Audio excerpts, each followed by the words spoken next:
What would you do if your own father didn't just laugh at your dreams, but secretly tried to destroy them behind your back? Worse, he didn't know you had quietly become the owner of the very shopping plaza his store rented from. This is the story of a young man once mocked for playing with flour, who ended up flipping the script, turning his doubter into his tenant. What started as revenge turned into something far more powerful and unexpectedly emotional. What would you do if the person who dismissed your dreams suddenly needed you to survive? Stick around to see the moment two generations collide and the twist that changed everything. And if you've ever been underestimated by your own family, drop a comment below. This one's for you. I was 25, broke, and still holding on to a dream that no one in my family believed in. Especially not my father. Robert Monroe was the kind of man who measured success in stock counts and weekend sales. He owned Monroe Mart, a modest but respected general store in a small town in Ohio. Everyone knew him, respected him, even feared him a little. He had built that store from nothing after the steel mill he worked at shut down in '92. To him, business was about survival, about grit, about moving product. And I just wanted to make cinnamon rolls. I wasn't a rebel. I didn't want to be famous. I just wanted a bakery, a small one, a cozy place with warm lights, old jazz, and the smell of vanilla in the air. But in our household, wanting to bake was like saying you wanted to grow flowers on a battlefield. When I first told him about my dream sophomore year of college, business major on a scholarship, he stared at me across the dinner table like I'd grown two heads. You're going to make cupcakes for a living? No, I'm going to build a bakery brand, I'd said, trying to keep my voice steady. Something real. Something that means something. He laughed, and that laughter followed me for years. I dropped out of school my junior year. After working nights at Sweet Lorna's, a tiny bakery run by a retired pastry chef who saw something in me. While my friends were finishing degrees and applying for corporate jobs, I was kneading dough at 4 a.m. and uploading videos on TikTok of frosting techniques and failed soufflés. I worked 2 other jobs, dishwashing and delivering groceries, just to pay rent. My dad didn't visit once. He called it my sugar phase, like I was going to outgrow it. And every family gathering was the same. Caleb's still flipping croissants. He'd joke while pouring beer for his friends. Still kneading, son? Still playing dress-up in aprons? Let me ask you something. Have you ever wanted something so badly, but the person whose approval you crave the most is the one who laughs the loudest? Yeah, that was my life. And still, I kept going. I launched an Instagram page under the name Bite of Heaven, started filming how I developed a new type of buttermaple cloud croissant, a mix between a pastry and a pancake. It didn't blow up at first, but slowly a few hundred followers became thousands, then tens of thousands. And then came the first brand deal. A small cooking utensil company sent me $1,000 and asked me to feature their whisks in my videos. That was the first time I made money doing what I loved. You'd think that would change things with my dad. Didn't. When I told him, his eyes didn't even leave the football game on TV. $1,000 won't pay for a roof over your head, son, he said flatly. Come back to the store. The new manager quit. You'll have a paycheck every 2 weeks and real hours. Time to stop pretending. I said no. That's when things turned. His jokes became colder, more public. That Christmas, he raised a glass and said, "Here's to Caleb, our family's very own Pillsbury dropout." Even my uncle chuckled. I didn't. I was done laughing. 1 month later, I posted a recipe video that changed everything. It was simple. A voiceover of my journey layered over a time-lapse of me making my signature buttermaple cloud from scratch. I added a quote at the end, "Some dreams rise slowly. But when they do, they're worth every ounce of heat." It went viral. 500,000 views in 2 days. 1 million by the end of the week. Local news outlets called. A morning show in Columbus featured me. And then came the email that would shift the direction of my life. Chef Fernand. He was the founder of Grain and Gold, one of the most respected artisanal bakery chains on the East Coast. He wanted to invest, not just buy a recipe. He wanted to co-found a flagship bakery brand with me at the center of it. His offer? A $3 million investment to launch the first 3 Bite of Heaven locations in Ohio and Georgia and a full development team to support it. I signed that deal with my hands shaking. And that night, as I walked past Monroe Mart on my way home, still open, still humming with the fluorescent light and the faint sound of the register pinging. I thought, I did it, but I didn't call my dad. Not yet. I wanted him to hear about it from someone else. Maybe from one of his friends. Maybe from the newspaper. Maybe from that local news channel that called me Ohio's sweetheart of the oven. I waited. And oh, he heard. It didn't take long. Just 3 days after the news segment aired, I started getting texts from old high school classmates. Yo, saw you on Channel 6. Caleb, is that your bakery? That's insane. Your dad must be so proud. But he wasn't. I found out later he hadn't even watched the segment. When customers came into Monroe Mart and mentioned my name, he changed the subject or shrugged. And then the whisper campaign started. It began small. A neighbor mentioned at church that my bakery deal was just a licensing stunt. My aunt called and asked, carefully, so it's not actually your business, right? Then a friend texted me. Hey man, your dad told my mom you're in a lot of debt and someone else owns your recipes. Everything good? That's when I knew. He wasn't just ignoring my success, he was actively trying to destroy it. Silently. Behind closed doors. Like rot in the walls of a home. What stung the most wasn't that he didn't believe in me. It was that he couldn't stand that others did. A few days later, I confronted him. I walked into Monroe Mart unannounced. In my flour-dusted sweatshirt and scuffed-up boots. He was behind the counter, counting bills like always. Looked up and barely nodded. What's this I hear about you saying I don't own my recipes? I asked, calm but direct. He didn't even flinch. I just told people what I thought. Can't stop people from asking questions, Caleb. No, but you sure love starting them. He exhaled through his nose. Look, not everyone wants to kiss your apron. Some of us have been running real businesses for decades. It's not a competition. It's not. His voice sharpened. Then why are you on TV acting like you invented flour? I stood there stunned. He didn't see me as a son chasing a dream. He saw me as a threat. People change, Dad. Times change. Business changes. He gave me a long, hard stare. You know what doesn't change? Rent, taxes, bills. You think viral videos and puff pastries are gonna pay for your future? Real business is hard. Not some social media circus. I didn't say another word. I turned and walked out, the bell above the door jingling softly as if apologizing for the man behind the register. That night, I sat in my one-bedroom apartment, laptop glowing, phone buzzing with new messages from journalists and fans. I should have felt on top of the world. But all I felt was tired and disappointed until something caught my eye.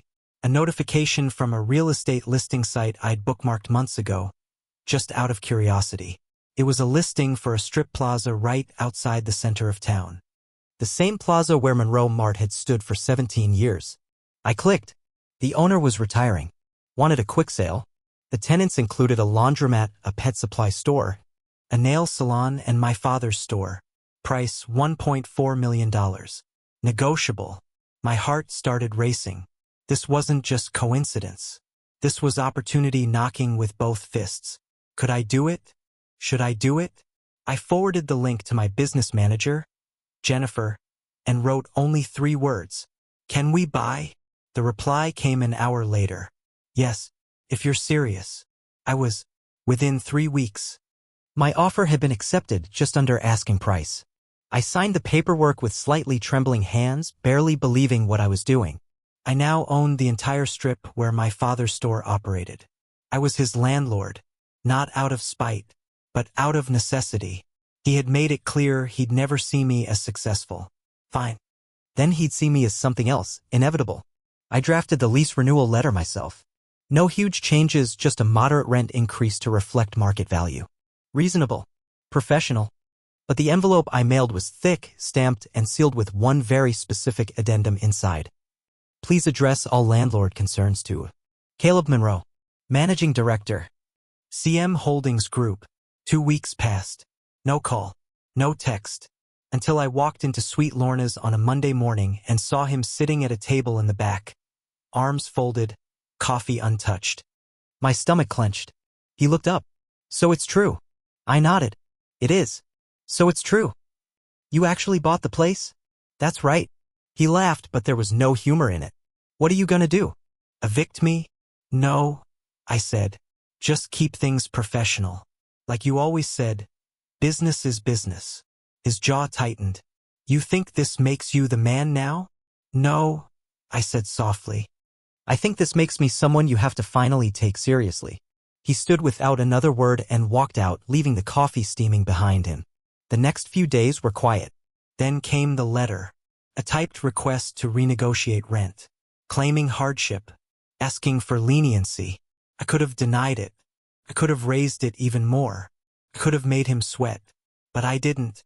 Instead, I attached a new offer. A 20% reduction in rent for 1 year if he agreed to host a Bite of Heaven pop-up counter inside Monroe Mart. Partnership. A bridge. I didn't know if he'd accept. I wasn't even sure I wanted him to, but it felt like the right thing to do. A way to open the door without losing face. A week passed. Then a text. Come by the store. 9 a.m. Don't be late. Have you ever had to do business with someone who never once believed in you? Because let me tell you, it changes everything. The front door chimed at exactly 9 a.m. I stepped into Monroe Mart with the quiet weight of knowing I no longer came here as a son, but as an equal, or maybe something else entirely. Dad stood behind the counter, same posture. Same worn-out polo. But something was different. He didn't scowl. He didn't smile either. He simply nodded toward the back office and turned without a word. I followed. The door shut behind me with a hollow click, and for a moment we just stood there. Two men divided by blood, bruised by pride. He gestured at the folding chair across from his desk. I sat. He remained standing. So, he said, voice even. You want your bakery inside my store. It's not just a bakery. It's an opportunity for both of us. He scoffed. You think I need your help now? No, I said, calm and clear. But I think we both know your store does. His fingers drummed on the table. You think I'm too stupid to run my own business? I took a breath. No. I think you're too proud to admit when it's changing. He turned his back to me, staring out the tiny office window at the lot. You know what I did when I was 25? I drove a truck every morning at 5 a.m. Hauled crates. Built this place with my bare hands. I know. I was there. No, you weren't, he said bitterly. You were off baking cupcakes. I stood. Don't do that. Don't reduce my work to some punchline. I've worked just as hard. Just in a different way. He spun around. Hard? You think being on TikTok is hard? You think editing a video is the same as building shelving units until your knuckles bleed? It's not, I said quietly. But that doesn't make it less valuable. He stared at me, eyes sharp. Jaw clenched, and for a long second I thought he'd erupt. But then something cracked. His shoulders dropped. He sat down. Last year, he said, barely above a whisper, I mortgaged the house again. Bought new inventory. Tried to match the prices of those mega chains popping up all over town. I blinked. You did what? He looked down. Didn't tell your mom. She'd lose sleep. You remortgaged the house? He nodded. I thought I could turn it around. Thought if I just hustled harder, made one more sacrifice, it'd all come back. I sat in silence. The weight of his confession settling like flour on a countertop. Slow, invisible, undeniable. Why didn't you tell me? He looked up. Because you left. Because I didn't want your pity. I wouldn't have pitied you. No? His eyes narrowed. What would you have done, offered to buy the store? I didn't answer.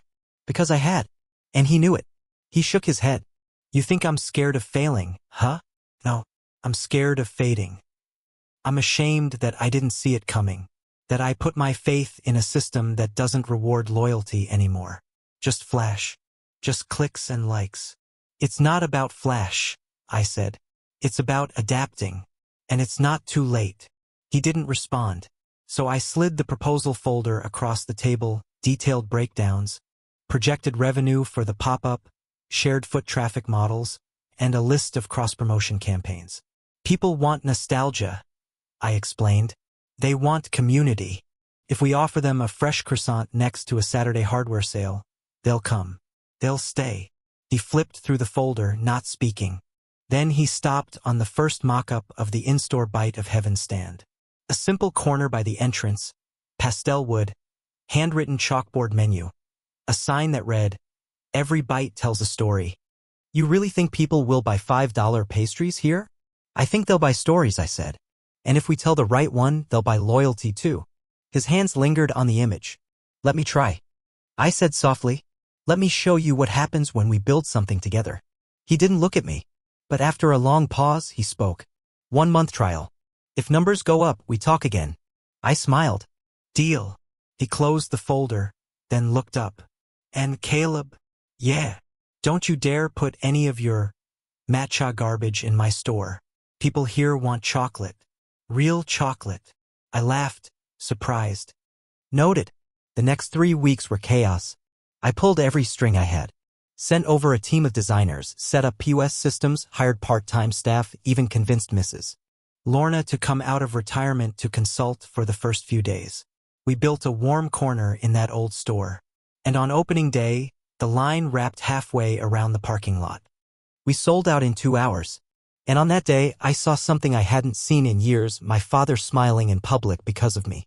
He didn't say it, but I saw it in the way he stood near the register, proudly introducing me to customers as my boy, Caleb.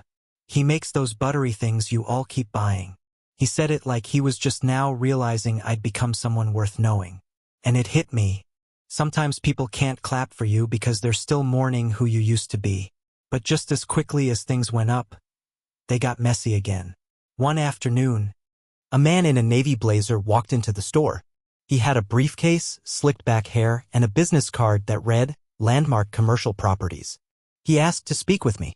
Turns out, Landmark had been circling Monroe Mart for a while.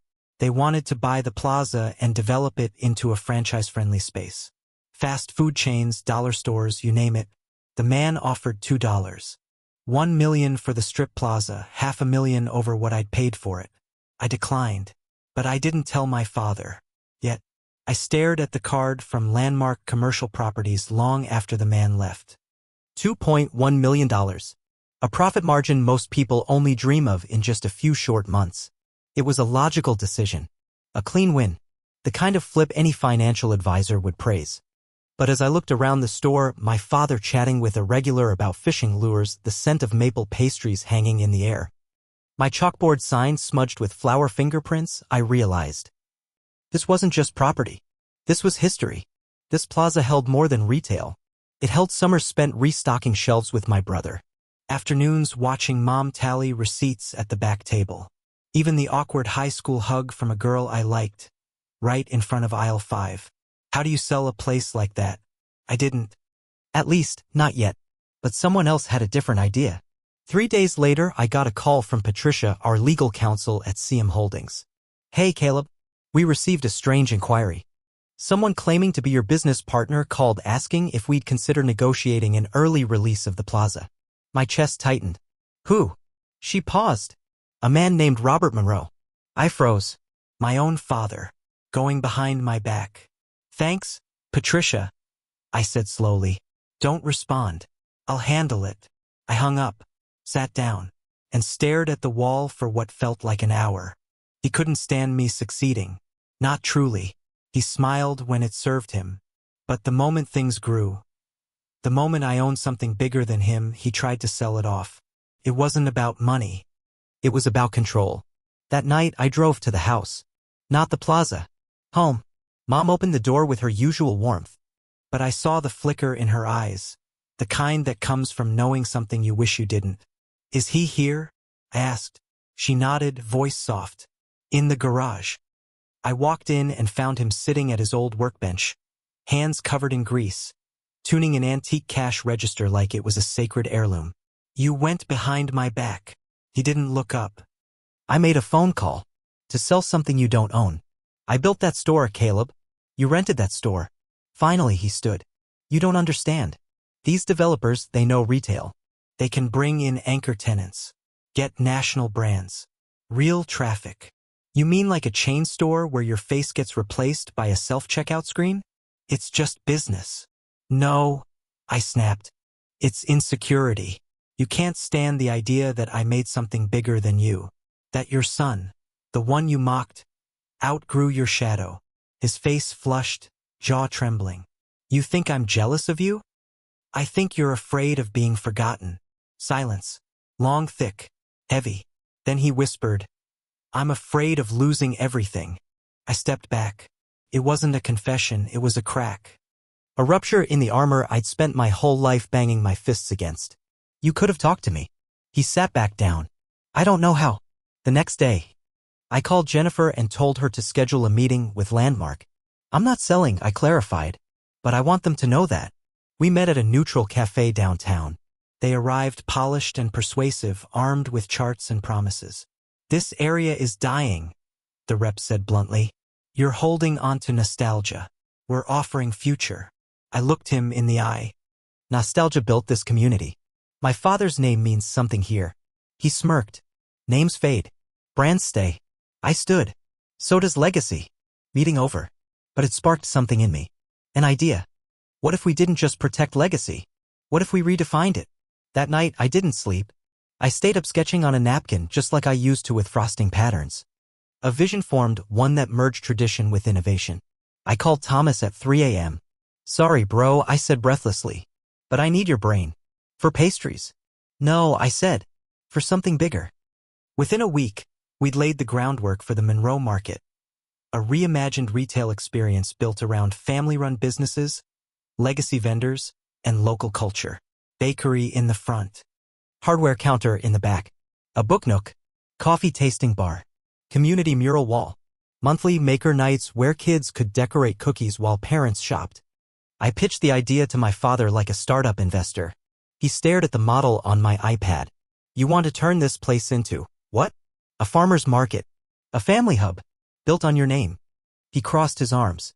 I thought you hated my name. No, I said. I hated what it did to me. But it also gave me the spine to build something better. He looked at the designs. Really looked. Then he asked one question I'll never forget. What would you need from me? I smiled. Your story. Your scars. And your shelves.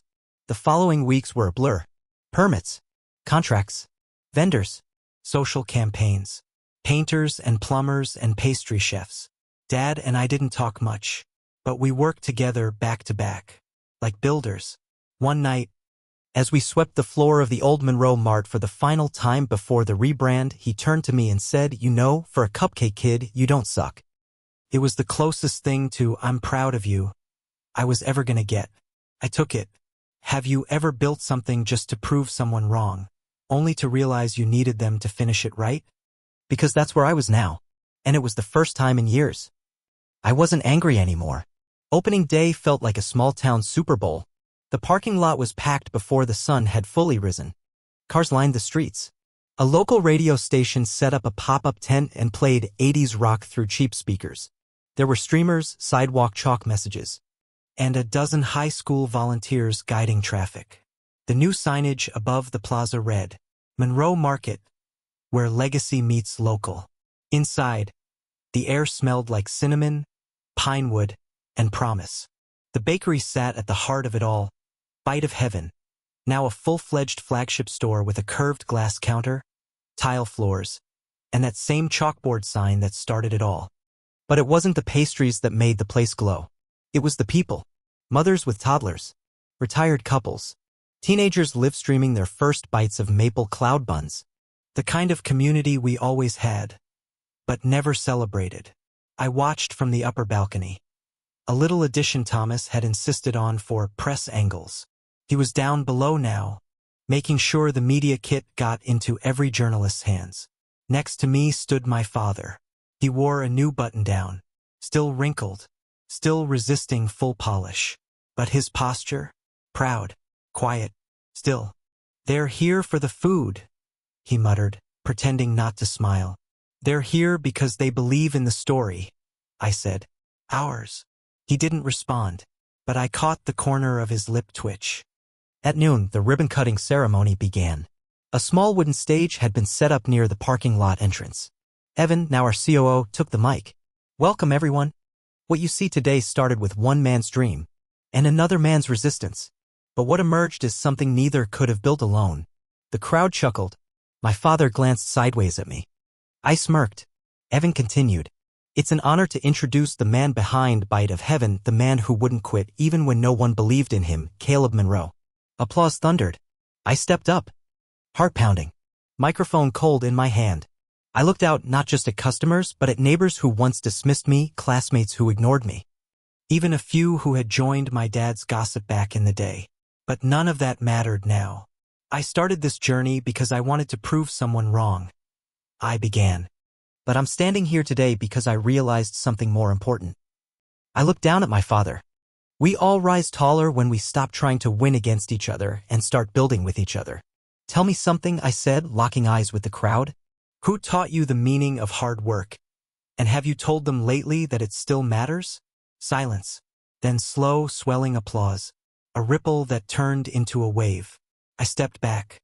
My father didn't clap, but he nodded, and that was louder than any ovation. The rest of the day moved in a blur. My mom gave bakery tours like she'd been doing it for decades. Kids wrote messages on the community chalkboard. One said, "This smells like my grandma's hugs." I almost cried. Dad?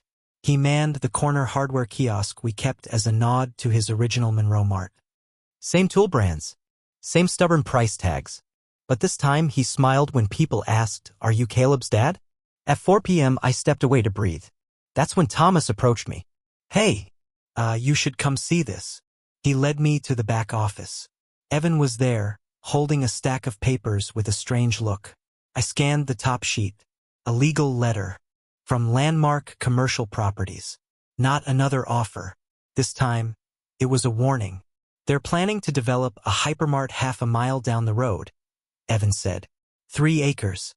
5 franchise slots. 1 anchor grocery chain. My chest sank. They're aiming to siphon the same traffic we just pulled. Thomas added, "We beat them to the relaunch. But they're planning a grand opening in 6 months. Full media coverage. National rollout." It hit me like a rolling pin to the gut. Just when we thought we'd won. The giants returned with bulldozers and bottomless wallets. I sat down. "They're going to crush us." Evan hesitated. "Unless," we looked at him, "unless we show them that we're not just cute and local. We're better." Thomas blinked. "You're talking expansion?" "No," Evan said. "I'm talking community entrenchment. Sponsorships. Local schools. Monthly events. And one more thing, Dad's story." He looked at me. "He needs to be the face of it." I froze. "My dad? The same man who couldn't say good job without choking on it?" Thomas nodded slowly. "He built the bones. You built the soul. The town trusts him. You're the bridge." And just like that, the plan changed again. That evening, I found Dad restocking bolts on a new shelf. "Got a minute?" I asked. He glanced at me. "If this is about those paper napkins with quotes on them, no. I'm not using them in the hardware aisle." I chuckled. "It's not. It's about the future." He stiffened. "What kind of future?" "The kind that puts your face in a TV commercial." Silence. I explained everything. The incoming competition. Their tactics. Our vulnerabilities. And our one edge. Him. "People don't trust corporations," I said. "But they trust a man who's sweated for 40 years without walking away." He looked away. "I'm not a mascot, Caleb." "You're not. You're a message." He didn't respond. But 2 days later, a local camera crew showed up to shoot our first commercial. He wore his flannel shirt, held a toolbox, and stood in front of the new Monroe Market sign with a grin that was mostly annoyance, but partly pride. "I'm Robert Monroe," he said into the camera. "I believe hard work should still mean something. And at Monroe Market it does." Cut. Perfect. 6 months passed. Landmark's Superstore launched right on schedule with glossy flyers, a live DJ. Inflatable slides and coupons stacked higher than a wedding cake. The parking lot overflowed that first weekend. Lines out the door. Local press headlines blared. "Corporate giant brings jobs. Discounts to town." But then, something strange happened. People came. They browsed. And then they left. Because what Landmark didn't understand, what they never understood, was that our town didn't want just products. We wanted stories. Familiar faces. The kind of place where the barista knew your kid's name and the hardware guy remembered your favorite brand of nails. Sales at Monroe Market didn't just hold, they grew. Week after week, the bakery's second location opened in a nearby town. We partnered with local farms. We introduced Work with Your Hands Wednesdays, where Robert taught kids how to build birdhouses out of scrapwood. They called him Mr. Fix-It, and he never once corrected them. In the evenings, we'd sit on the rooftop patio above the bakery and watch the town breathe. One evening, I brought 2 sodas up and handed him one. He took it, nodding, still waiting for the day this all falls apart. He muttered, "It won't." He looked at me, eyebrows raised. "You know why?" I said, "Because this isn't just mine anymore. It's ours." He didn't answer, but he stayed longer that night than usual. A month later, we were nominated for the Ohio Heritage Business Award, given annually to a company that fused legacy and innovation. I asked Dad to accept the award with me. He refused. "I'll be in the back," he said, clapping quietly. But the night of the ceremony, when the host said, "And now joining us on stage, Robert Monroe and Caleb Monroe," he stood, walked up, and shook my hand. The crowd rose to their feet. And for the first time, in front of a room full of people who once saw me as nothing more than the apron-wearing dropout, he said it. "I'm proud of my son." Just 5 words. But they weighed more than all the dough I'd ever needed. That winter, Mom finally retired from teaching and booked a trip to Tuscany. "I'm taking your father whether he likes it or not," she said, laughing. He grumbled, but I saw the travel pillow he bought 2 weeks before they left. Thomas was now managing a 5-person team and pitching a partnership with a Midwest university to launch a mentorship program. Evan had streamlined operations so efficiently we were forecasting expansion into 3 more states. And me? I wasn't chasing revenge anymore. I was building legacy. I had stopped needing to prove anything to anyone, especially him. One night, as I locked up the store, I noticed something new on the community chalkboard by the door. It wasn't from a customer. It was my father's handwriting. Slanted, sharp, uneven, but familiar. It read, "You don't have to break the past to build the future." RM. The next morning, we held our weekly leadership meeting in the cafe. I presented a plan for a new flagship store. Bigger, bolder, a blueprint for the future. Everyone nodded. Some clapped. Thomas raised his coffee in a silent toast. Then Dad raised his hand, something he never did. "I have a request." Everyone turned to him. "When you open that next store," he said slowly, "don't put my name on the sign." Silence. "Why not?" Evan asked. He glanced at me, then smiled. "Because now, his name means something too." He pointed at me. Everyone clapped. I didn't. I just smiled. Because for once in my life, I didn't need noise to know I'd been heard. Later that week, I walked the plaza alone. The original one. My plaza. It looked different now. Fresh paint, cleaner lines, more foot traffic. But some things hadn't changed. The community board still overflowed with drawings. The scent of fresh bread still lingered. And Dad's hardware corner was still cluttered in the most chaotic, familiar way possible. I passed by our company value wall, 6 wood panels with guiding phrases engraved by local artisans. But a new one had been added. The last one. Built on belief. Forged through friction. Served with love. I ran my fingers across the letters.